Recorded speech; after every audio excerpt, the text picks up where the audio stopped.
Bismillahirrahmanirrahim. Assalamualaikum warahmatullahi wabarakatuh.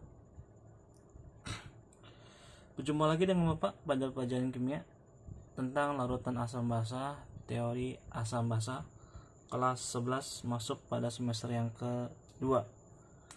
Teori asam basa ini ada 3 penemu ya. Yang pertama itu teori Arrhenius, kemudian yang kedua itu teori Bostock-Lowry, dan yang ketiga itu teori dari Lewis. Baik, yang pertama kita bahas terlebih dahulu. Baik, teori Arrhenius yang pertama itu adalah larutan asam.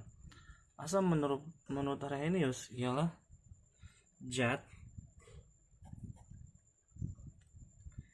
yang menghasilkan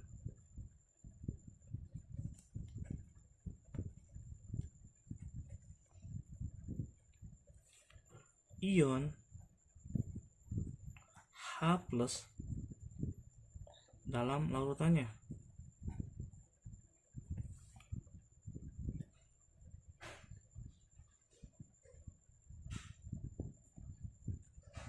Atau di sini sering disebut juga dengan jika dilarutkan dalam air.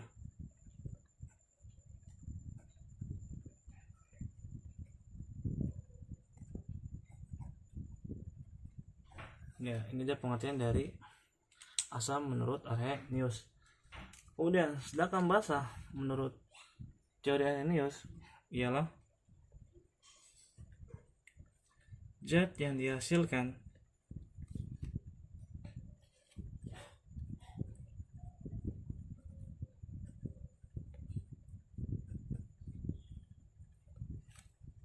ion OH- dalam larutannya.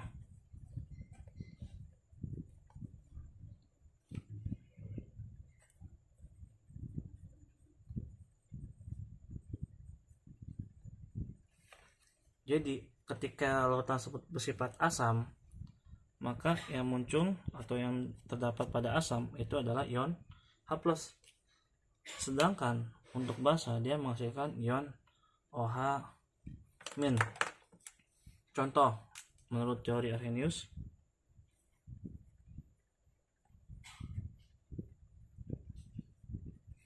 itu kita mempunyai suatu larutan asam klorida atau HCl. Ketika HCl ini bereaksi, dia akan menghasilkan H+, unsur H+, ditambah Cl-. Nah, ini dia. Jadi HCl ini dia bersifat asam. Satu lagi, asam nitrat HNO3, dia akan menghasilkan ion H+ ditambah NO-. Jadi senyawa HNO3 atau asam nitrat dia bersifat asam. Dan satu contoh lagi deh, itu senyawa basa natrium hidroksida, itu NaOH,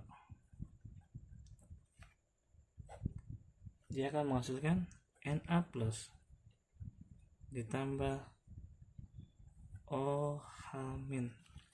Nah, natrium hidroksida ini dia berarti bersifat apa? Ya, natrium hidroksida dia bersifat basa. Karena basa kan tidak memiliki OH-. Ini dia menurut teori yang namanya Arrhenius. Yang kedua yaitu teori Bronsted and Lowry. Menurut asam, dia adalah donor proton. Dia bersifat sebagai donor proton yang menghasilkan H+. Maksudnya tidak langsung dia pemberi ya. Pemberi apa? Pemberi ion H+. Nah, sedangkan teori yang kedua ini, Bronsted and Lowry, itu seperti istilahnya itu teori asam basa konjugasi.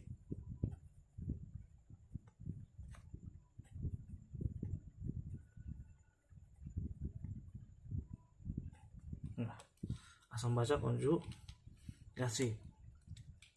Sedangkan kalau basa pengertiannya itu ialah kayak donor tuh. Kalau donor kan donor darah ya kan, berarti dia pemberi darah. Nah, kalau lawan katanya apa? Ya betul, akseptor.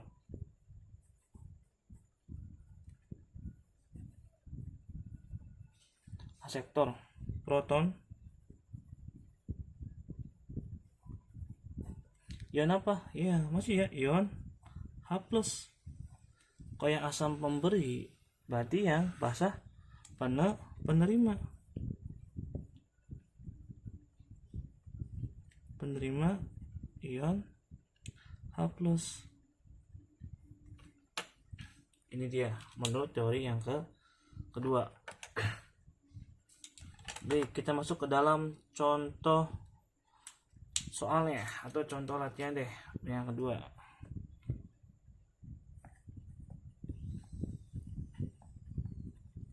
Di sini terdapat yang namanya asam klorida Cl ditambah H2O menghasilkan H3O+ tambah Cl-.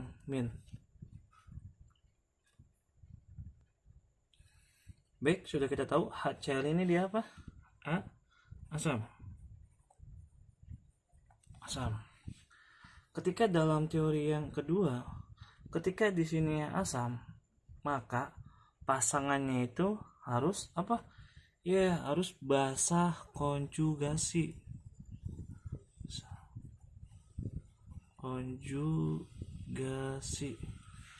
Nah, ini dia pasangannya.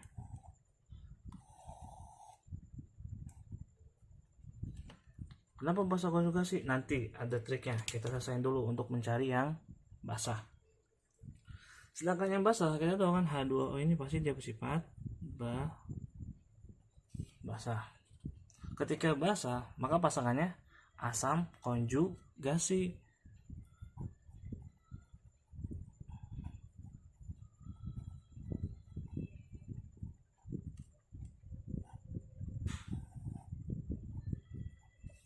Nah, bagaimana sih Pak triknya supaya menentukan tuh asam itu pasangannya basa konjugasi, cirinya seperti apa? Kemudian kalau basa pasangannya itu asam konjugasi, kenapa dan karena alasannya itu mengapa? Oke, Bapak kasih triknya. Trik asiknya itu adalah yang pertama, terdapat selisihnya itu harus satu atom H. Kita lihat di sini. Di sini HCl hanya ada berapa unsur? Hanya satu. Di sini unsurnya nggak ada kan? Satu, berarti dia. Kemudian asam konjugasi H+-nya lebih banyak. Kenapa lebih banyak? Karena dari awal ini ingat nih, asam itu donor proton terhadap ion H+. Dia pemberi. Ketika dia memberi, berarti otomatis asam konjugasinya itu pasti lebih banyak. Kemudian yang ketiga, basa konjugasi ion H+-nya itu pasti lebih sedikit. Kenapa lebih sedikit? Karena dia menerima kan? Nih, lebih sedikit. Karena itu ini trik menurut teori yang kedua. Baik, kita masuk ke dalam teori yang ketiga. Teori Lewis ini dia berlawanan dengan teori yang kedua. Kenapa? Karena menurut teori Lewis, asam itu dia sebagai akseptor.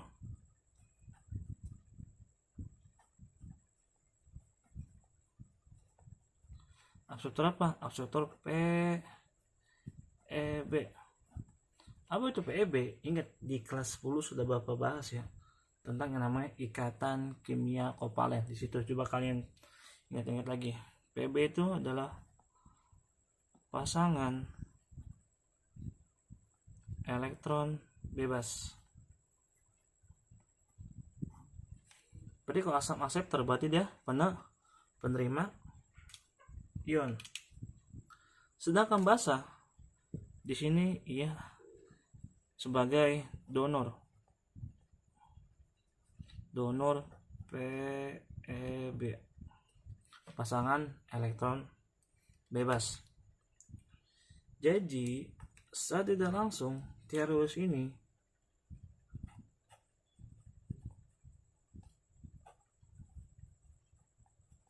itu sama dengan ikatan kovalen koordinat.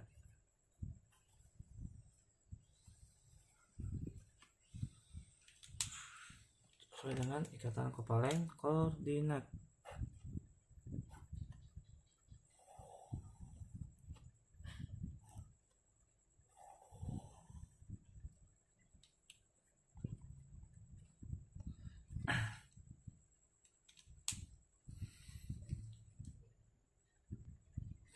Baik, kita lanjut. Yang pertama sudah kita bahas tentang teori larutan asam basa, siapa aja penemunya dan apa aja pendapatnya. Selanjutnya itu kita bahas yang namanya identifikasi asam dan basa. Ciri asam dan basa, yang pertama asam. Asam itu dia rasanya masam. Kenapa masam? Kalian minum cuka asam asetat, itu rasanya pasti masam. Kemudian yang kedua itu pH-nya kurang dari 7. Kemudian dia bersifat korosif. Kemudian selanjutnya itu dia memerahkan kertas lakmus. Kertas lakmus apa? Dia memerahkan kertas lakmus yang berwarna biru. Sedangkan kalau basa, yang pertama itu rasanya pahit. Coba kalian minum deh air sabun, rasanya pasti pahit. Kemudian pH-nya itu lebih dari 7 dan dia bersifat licin. Dan selanjutnya juga adalah membirukan kertas lakmus yang berwarna merah. Itu ciri-ciri dari asam dan basa. Selanjutnya itu kita masuk ke dalam yang namanya asam dan basa kuat. Baik, apa itu pengertian asam dan basa kuat? Pengertiannya ialah sebagian besar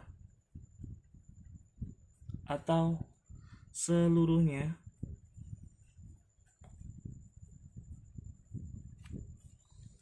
itu terurai menjadi ion.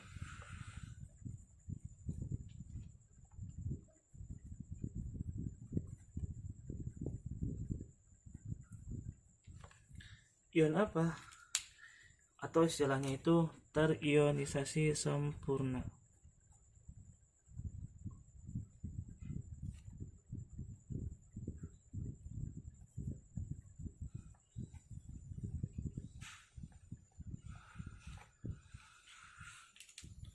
Jadi apa saja? Larutan senyawa asam itu apa aja? Kemudian larutan asam kuat itu apa aja? Yang pertama, larutan asam kuat itu pasti ada yang namanya HCl, kemudian HBr, selanjutnya itu HI, selanjutnya itu HNO3, selanjutnya itu H2SO4.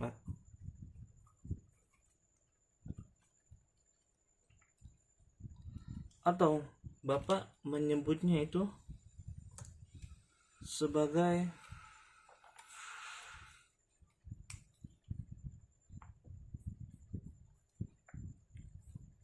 celana baru inul, celana baru inul nomor 3. Saya nomor 4. Nah, ini dia. Celana baru Inul nomor 3, saya nomor 4 nih. Celana baru Inul nomor 3, saya nomor 4. Celana baru Inul nomor 3, saya nomor 4. Nah, itu senyawa dari asam kuat HCl, HBr, Hi, HNO3 dan H2SO4, atau singkatannya celana Inul baru nomor 3, saya nomor 4. Sedangkan untuk basa kuat, berarti selain dari asam kuat itu Na, OH, kemudian apa lagi? Ya betul, Ca, OH 2, dan apa lagi? KO, KOH, kemudian apa lagi? Ba, OH 2, kemudian yang terakhir adalah SR, SR, OH 2, H2. Baik, ini dia tentang yang namanya asam dan basa lemah. Pengertian itu apa? Sebagian kecil terurai menjadi ion, atau secara langsung dia terionisasi sebagian. Asam lemah itu senyawanya hanya HF, H3PO4, H2S, H2CO4OH4, CH3COH, dan HCN. Sedangkan untuk basa lemah itu hanya NH4OH, AlOH3, FeOH3, CuOH2. Mungkin sekian aja video dari Bapak. Bila kalian kurang paham atau kurang mengerti, silahkan komen di bawah video. Jangan lupa subscribe, like, dan share video Bapak bila bermanfaat. Bapak akhiri, bila taufiq wal hidayah. Wassalamualaikum warahmatullahi wabarakatuh.